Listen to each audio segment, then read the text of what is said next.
I joined the Army about a year into college. Just felt like I needed to do something else. Went in and the guy said, "You want to be airborne?" And I thought I was going to be flying planes and said, "Sure." I didn't know that I was going to be jumping out of them. Went to airborne school. When I was graduating airborne school, a guy, Leonard B. Scott, he was the commander of the Airborne Academy at the time, asked me to write a song for the airborne test platoon. They were the first jumpers ever to jump in the Army. So I wrote this song, and he says, what do you want to do for doing this for us? I said, "I want to stay at Fort Benning, Georgia and be an airborne instructor."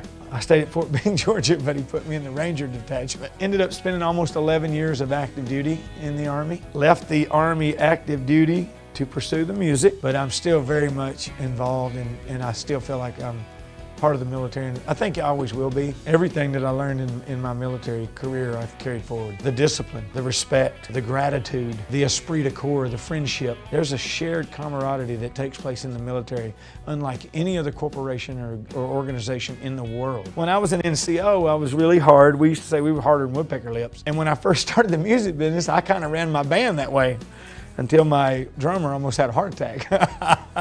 I couldn't figure out why he couldn't run 2 miles. I think it's super important for any of us in this country who have been given a platform to utilize that platform to try to better lives. And one of the ways that we can do that is by serving those men and women who serve our country. Operation Finally Home is an organization that provides mortgage-free homes for service members or incapacitated in some way. I come from a group of people in the military that there was no such thing as PTSD. We didn't know what PTSD was.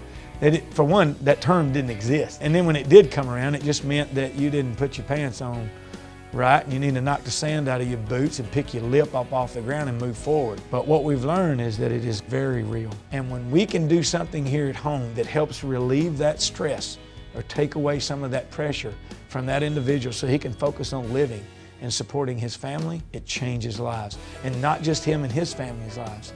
It changes the lives of the people around him. It gives them an opportunity to go out and change lives. I think it's as important, maybe even more so, when you see these older warriors, World War II veterans, and I seen one the other day. He or she is part of a very elite group of people. So it's easy.